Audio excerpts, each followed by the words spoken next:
할렐루야. 우리 오늘도 말씀을 깨닫는 지혜와 응답받는 기도의 은총이 우리에게 넘치게 될 줄을 믿습니다. 여러분, 우리가 오늘은 이 누가복음 18장 1절로 8절 말씀을 본문으로 해서 항상 기도, 낙심하지 말고 기도라는 제목으로 우리가 함께 말씀 나누는 시간 되기를 소망합니다. 여러분, 오늘 말씀 1절을 보시면 항상 기도하고, 예수께서 그들에게 항상 기도하고 낙심하지 말아야 할 것을 비유로 말씀하셨다라고 성경은 말하고 있습니다. 여러분, 항상 기도하는, 지금 이 시대가 어떤 시대냐면요, 항상 기도하는 시대예요.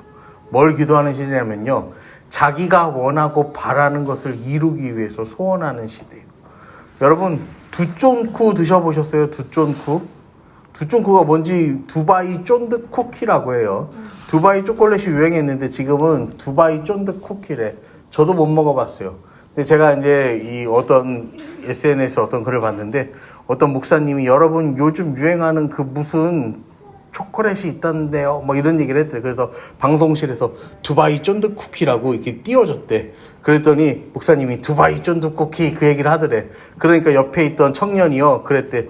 목사님도 이제 아셨으니까 이거 유행 다 끝났네.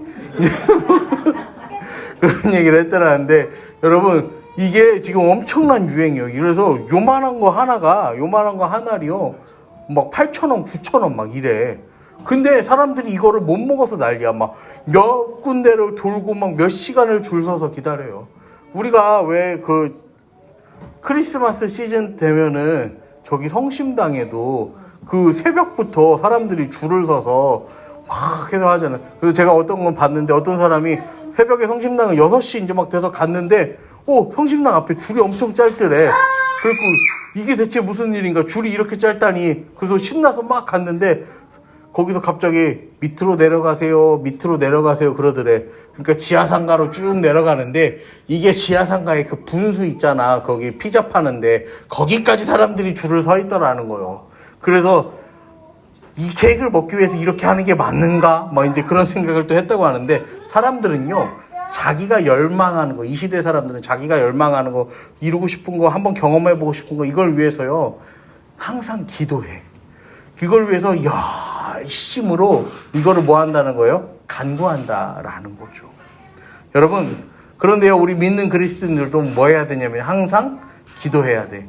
그 간구와 이 간구는 조금 달라요. 근데 예수님께서 항상 기도하고 또 낙심하지 말고 기도하라고 오늘 우리에게 말씀하십니다. 항상 기도한다라는 것은 헬라어로 이 항상이 판토테라고 하는데 이게 늘 언제나라는 뜻이에요. 그러니까 기도를 어떻게 하라는 거예요? 24시간 기도하라는 거야. 여러분, 우리의 기도의 스위치가요, 하루에 언제 켜져 있어요? 여러분, 기도의 스위치를 켰다가 금방 끄는 거 아니야? 이 기도의 우리가 TV나 저기도요, 이런 전자기기도 잠깐만 쓰고 저기 하면요, 얘가요, 뜨거워질 새가 없잖아. 그런 것처럼요, 여러분, 이게 뭐 하냐면요, 우리의 기도의 스위치도 켰다가 금방 끄는 거 아닌가? 여러분 한번 생각해 보셔야 돼요. 여러분, 자동차 배터리가요, 이 시내주행, 이거 조금씩 이 시내주행만 하면요, 이 배터리 수명이요, 빨리 닳아듭니다. 빨리 줄어듭니다. 그래서 오랫동안 이 고속으로 이제 주행하는 그런 것들이 있어야 돼. 그래서 이 배터리가 나가서 배터리 교체하면은 이제 뭐 점프하거나 이러면은 얘기하잖아요. 한 15분에서 20분 이상 정도는 조금 달려줘야 된다. 그래야 된다고 이야기를 하잖아요. 근데 보통 보면은 사람들이요, 10분, 15분 막 이렇게 차를 탄단 말이야. 그러면 그렇게 한다면, 그러면 배터리 수명이 줄어드는 거야. 여러분, 아무리 좋은 배터리를 달아놨어도요, 아무리 비싼 배터리를 차에다 달아놨어도요, 이 배터리가 켜지고 이 배터리가 활용되는 시간이요, 부족하면은요, 이 배터리도 수명이 짧아지는 거예요. 여러분, 우리 믿음이, 우리 신앙이요, 이 기도의 스위치가요, 오랫동안 켜지지 않으면요, 어떻게 될까요? 금방 어떻게 되는 거야? 이 기도의 스위치가 오랫동안 켜지지 않으면 이 나라는 사람이요, 금방 지치는 거야. 금방 포기하는 거야. 금방 좌절하게 되는 거예요. 금방 실망하게 되는 거예요. 여러분, 24시간 기도, 우리가 24시간 기도는 못해도 기도의 자판기 정도는 되어서 띡 누르면 기도, 띡 누르면 기도, 이렇게 기도가 쏟아지는 인생 여러분 결단하시기를 부탁을 드립니다.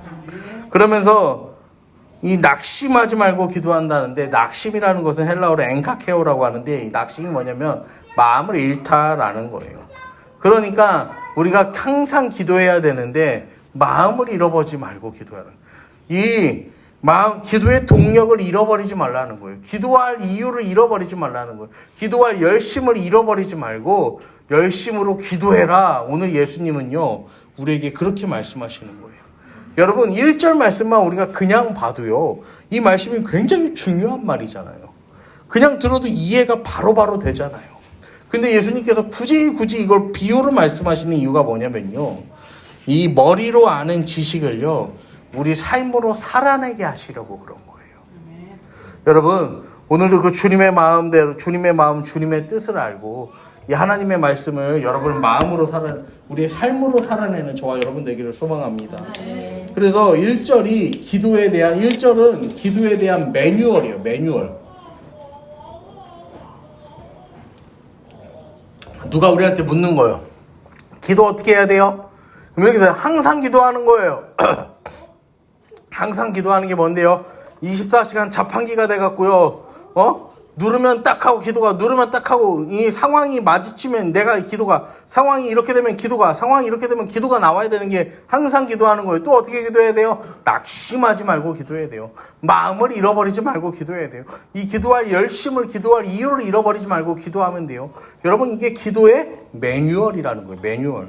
여러분, 그런데요, 그러면 이 뒤에 이어지는 비유의 내용은 뭐냐면요, 이 기도에 대한 동기부여를 위한 비유의 말씀인데요.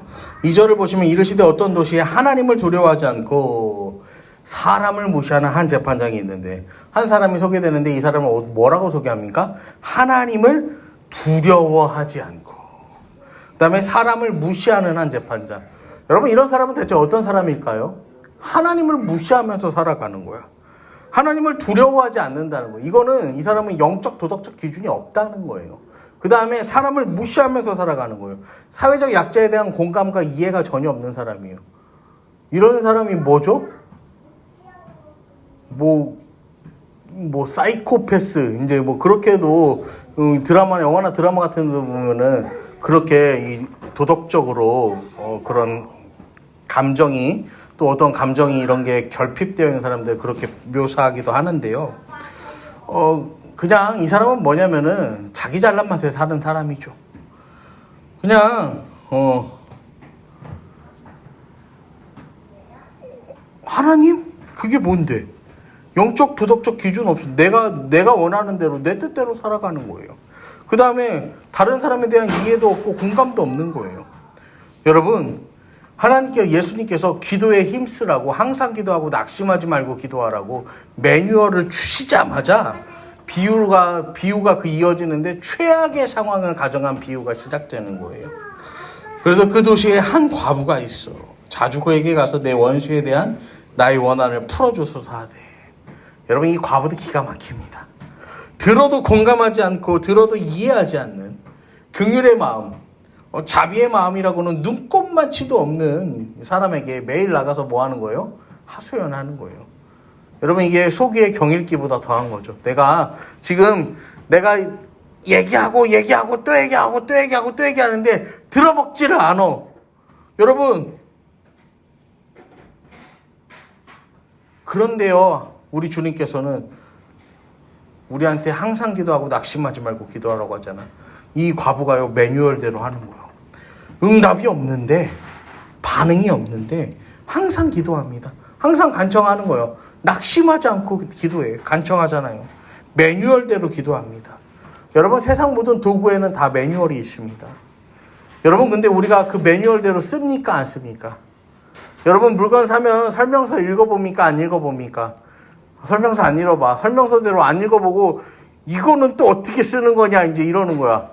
제가 오늘 정수기를 하는데, 정수기 이제 뜨거운 물을 받으려고 이제 하는데, 우리 교회 정수기 뜨거운 물 받으려고 하는데, 이 물 양을 조절하는 버튼을 눌러야 되는데 실수로 온수 버튼만 계속 누른 거야. 근데 자꾸 숫자가 바뀌는 거야. 숫자가 바뀌니까 이제 이게 물 용량이 바뀌는 줄 알고 저는 눌렀는데 이 숫자가 이상해. 보니까 100도, 85도, 70도, 그 다음에 45도 물 조절이 되는 거야.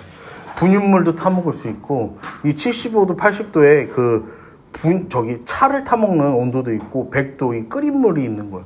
전 처음 알았어요. 여러분도 처음 아셨죠? 그래서 매뉴얼이 있는데 우리가 매뉴얼을 안 읽으니까 모르는 거야. 저희 집 TV도요, 예담이가 뭘 만졌어. 예담이가 뭘 만져갖고요, 이 TV가 화면이 조금 이상하게 나와요. 근데 매뉴얼이 없으니까 복구를 못 하겠는 거야. 그냥 그렇게 뭐가 안 되는 채로 그냥 보고 살아요. 여러분, 기도도 마찬가지예요. 기도를 매뉴얼대로 안 하고요, 기도를요, 내 마음대로 내 뜻대로 하잖아요. 그러면요, 기도를 우리가 하긴 하는데 제대로 기도가 주는 유익과 기쁨을 누리지 못한다는 거예요. 하나님을 두려워하지 않고 사람을 무시하는 재판장이기 때문에 그가 내 기도를 들어주길 바라며 여러 편법을 이용해서 기도해야 된다고 우리는 생각하잖아요. 그게 우리 상식으로는 맞는데 이 과부는 매뉴얼대로, 정석대로 기도했다는 거예요. 그렇게 기도하니까 4절에 그가 얼마 동안 듣지 아니하다가 후에 속으로 생각하되 내가 하나님을 두려워하지 않고 사람을 무시하나. 매뉴얼대로 기도하니까 매뉴얼대로 살지 않는 재판장의 마음속에 어떤 생각이 들어와요.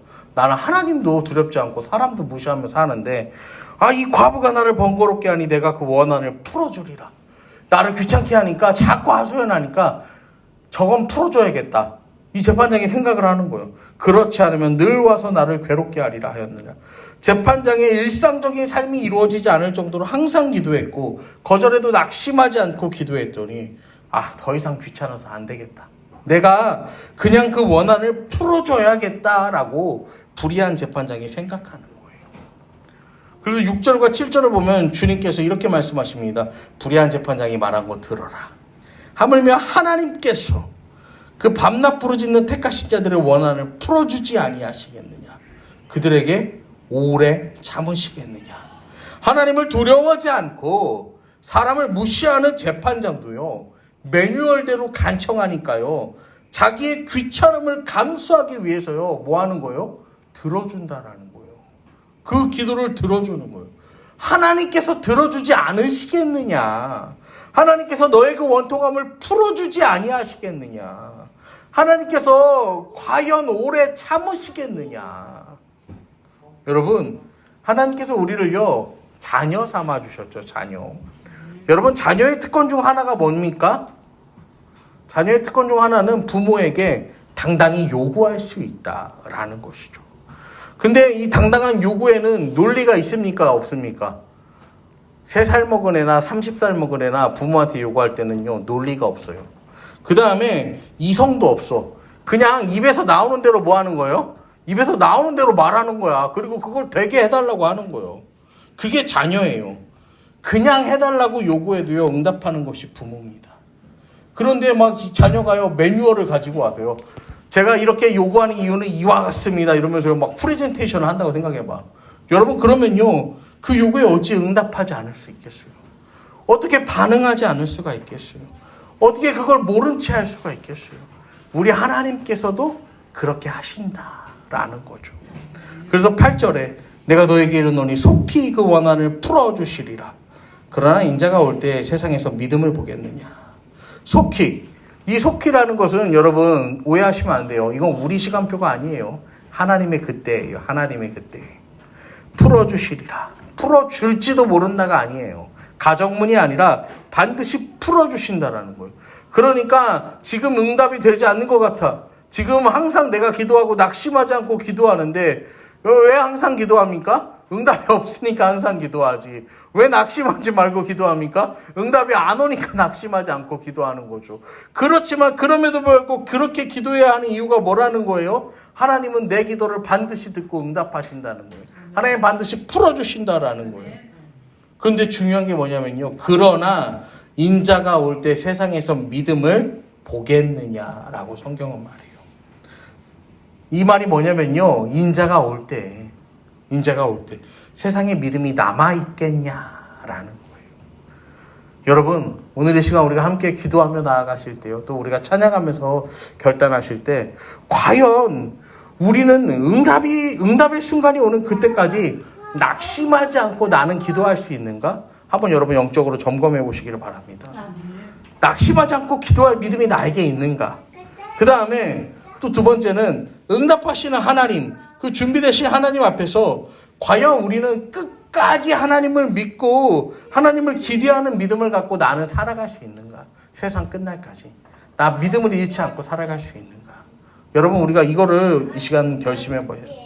주님 다시 오실 그날까지 과연 나는 믿음으로 살아갈 결심, 믿음으로 살아갈 결단이 되어 있는가? 여러분, 이 시간 함께 찬양하면서 우리가 또 믿음으로 결단하고 또 주님께 간구하는 이 매뉴얼대로 간구하는, 그래서 반드시 기도의 응답의 역사를 이루는 저와 여러분 오늘 이 밤 되기를 간절히 축복합니다. 아멘.